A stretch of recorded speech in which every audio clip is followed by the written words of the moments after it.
এই Nokia mobile ফোনের ডিসপ্লেটা সাদা হয়ে আছে। আমরা ৩-৪ টা ডিসপ্লে চেঞ্জ করছি, তারপরেও সমাধান আসেনি। তো আমরা এটা কিভাবে কাজ করব সেটা আমি দেখাচ্ছি।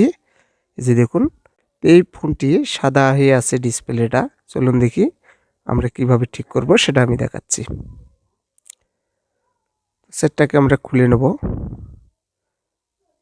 আমি সেটটাকে খুলে নিচ্ছি, কারণ এই সকল ডিসপ্লের যখন প্রিন্ট ছিঁড়ে যায় তখনই এই ধরনের প্রবলেমগুলো হয়ে থাকে, লাইনগুলো মিসিং হওয়ার কারণে। তো এবার আমরা মাদারবোর্ডটা আলাদা করে নেব। যেহেতু ডিসপ্লেটা থেকে প্রবলেম, সেক্ষেত্রে আমরা মাদারবোর্ডটা খুলে নেব। মাদারবোর্ডটা যেহেতু পাতলা, একটু দেখে শুনে খুলতে হবে, নইলে আবার ভেঙে যাবে। তো আমরা ডিসপ্লেটা এটা খুলে নেব এখন। এই যে দেখুন, এই দিক দিয়ে আমি ডিসপ্লেটাকে খুলে নিচ্ছি। এই যে দেখুন, ডিসপ্লেটা নতুন চেঞ্জ করছি, তারপরেও সাদা আসতেছে। তবে কেন সাদা আসতেছে সেটা আমি দেখাবো আপনাদেরকে। আমি ডিসপ্লেটা খুলে নিচ্ছি। খুলে নেওয়ার পরে এখন আমরা এই লাইনগুলো চেক দেবো, আসলে কোথায় থেকে প্রবলেম এবং কোন লাইনটার থেকে মিসিং সেটা আমরা খুঁজে বের করব। যে দেখুন, আমি ক্লিন করে নিচ্ছি ভালোভাবে। এরপরে আমাদেরকে মিটার দিয়ে চেক করতে হবে এই লাইনগুলো। তো আমি একটু পরিষ্কার করে নিচ্ছি। দেখুন, আমি মিটার দিয়ে প্রত্যেকটা লাইন চেক করব যে কোন লাইনটা মিসিং, এটা আমরা খুঁজে বের করব। আমি দেখাচ্ছি। তো এবার আমাদেরকে লাইনগুলো চেক করতে হবে। দেখাচ্ছি আমি। এভাবে মিটার নিয়ে আমাদেরকে একটা লাইন বডিতে ধরতে হবে, আর এভাবে ১ নাম্বার লাইনটা চেক করব। দেখি লাইন ঠিক আছে। এই যে দেখুন, ১ নাম্বার লাইনটা ঠিক আছে। যে ১ নাম্বার যেহেতু ঠিক আছে, এবার আমরা ২ নাম্বার লাইনটা চেক করব। ২ নাম্বার লাইনটাও ঠিক আছে, ৩ নাম্বার লাইনটাও ঠিক আছে, ৪ নাম্বার লাইনটাও ঠিক আছে। এই যে দেখুন, ৫ নাম্বার লাইনটা প্রবলেম হচ্ছে, অর্থাৎ ৫ নাম্বার লাইনটা শো করতেছে না, কোনো মিটারে শো করতেছে না ৫ নাম্বার লাইনটা। এই যে দেখুন, ৫ নাম্বার লাইনটা শো করে না। এই যে দেখুন, আমি দেখাচ্ছি আপনাদেরকে। এবার ৬ নাম্বার লাইনটা দেখলাম, ৭ নাম্বার লাইনটা দেখলাম, এগুলো সব ঠিক আছে। পার্শ্বের লাইনগুলো এগুলো দেখতেছি সব ঠিক আছে। তো আমাদের একটা লাইন মিসিং শুধু, সেটা হচ্ছে ৫ নাম্বার লাইনটা। এই যে এটা, এই লাইনটা মিসিং। তো এই লাইনটা আমরা এখন খুঁজে বের করব। আমরা জাম্পারিং করব এই লাইনটা। আমরা যেহেতু খুঁজে পেলাম এটা, তো আমরা এখন জাম্পারিং করব। একটা তার দিয়ে আমরা লাইনটা টানবো। তো কোথায় থেকে টানতে হবে সেটা আমি দেখাচ্ছি আপনাদেরকে। আমরা এখন ডিসপ্লেটা লাগিয়ে নেব, যেহেতু আমরা খুঁজে পাইছি লাইনটা, কোনটা লাইন মিসিং। আমরা লাগিয়ে নেব ডিসপ্লেটা। আমি ডিসপ্লেটা লাগিয়ে নিচ্ছি।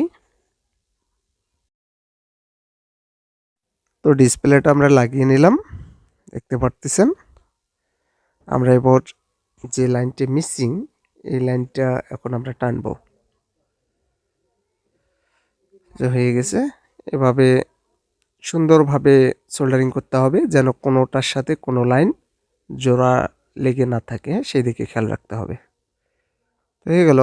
তো এখন আমরা একটা চিকন তার নেব। এই যে দেখুন, আমরা এখান থেকে ৫ নাম্বার লাইনটা খুঁজে বের করব। ১, ২, ৩, ৪, ৫ নাম্বার লাইনটা। এই যে এখান থেকে আমি দেখাচ্ছি। এই যে ৫ নাম্বার লাইনটার মধ্যে আমরা লাগিয়ে নেব তারের মাথাটা, যেহেতু এই লাইনটা মিসিং। তো এটা আমরা লাগিয়ে নিলাম। এরপরে যে তারের অপর মাথাটা আছে, এই মাথাটা কোথায় লাগাইতে হবে সেটা আমি দেখাচ্ছি। তো এইখান দিয়ে আমাদেরকে বের করে নিতে হবে, যে এখানে একটা ছিদ্র আছে, এই দিক দিয়ে আমরা বের করে নেব তারটা। তো বের করে নিলাম আমরা। এই যে বের করে নিচ্ছি। এবার আস্তে করে ডিসপ্লেটা লাগিয়ে নেব। তো ডিসপ্লেটা লাগা হয়ে গেল। এখন তারের যে মাথাটা আছে, এই মাথাটা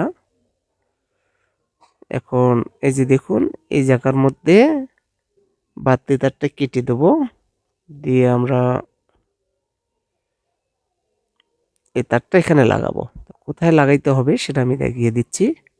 এই যে দেখুন, তো তারের মাথাটা একটু আমরা ঘষে নেব, রাং লাগিয়ে নেব। মাথাটা আমরা একটু ঘষে নিলাম, রাং ধরে নিলাম। এরপরে এই যে দেখুন, আমি দেখাচ্ছি আপনাদেরকে, এখানে একটা ক্যাপাসিটার আছে, সেই ক্যাপাসিটারের মাথায় আমাদেরকে জাম্পারিং করতে হবে। তো আমি পরিষ্কার করে নিচ্ছি জায়গাটা। এখন আমি দেখাচ্ছি কোথায় লাগাইতে হবে। এই যে দেখুন, এখানে ক্যাপাসিটারটা আছে, এই যে এর মাথায়। তো আমি লাগিয়ে নিচ্ছি, এই যে লাগিয়ে নিলাম। ভালো করে লাগাইতে হবে যেন জোড়াটা ছুটে না যায়। এরপরে তারটা ভালোভাবে রাখতে হবে যেন ছিঁড়ে না যায়। এই যে দেখুন, হয়ে গেল। এখন আমি চেক করব ডিসপ্লের গ্রাফিক আসলো কিনা। পাওয়ার সাপ্লাই লাগিয়ে নিচ্ছি, এরপরে চালু করব। এবার আমরা চালু করব। এই যে দেখুন, গ্রাফিক চলে আসছে, নোকিয়া লেখা। কাজটা হয়ে গেল। এই যে দেখুন, চালু হয়ে গেছে, গ্রাফিক চলে আসছে। তো এখন আমরা সেটটাকে সেটিং করব, কেসিংয়ের মধ্যে সেটিং করব। সেটটাকে লাগিয়ে নিচ্ছি কেসিংয়ে। আমি আবারও চেক করব, কারণ অনেক সময় দেখা যায় যে বোর্ডগুলো প্রিন্ট ছিঁড়ে যাওয়ার কারণে কেসিং লাগালে আবার হোয়াইট আসে। এই দেখুন, তো চলে আসছে, এটা ঠিক হয়ে গেছে, পুরোপুরি ঠিক হয়ে গেছে, এটার আর কোনো প্রবলেম নেই। এটা নোকিয়া 1114। এই যে দেখুন, ওকে হয়ে গেছে একদম। এই যে দেখুন, সব কিছু কাজ করতেছে এবং গ্রাফিক চলে আসছে খুব সহজে।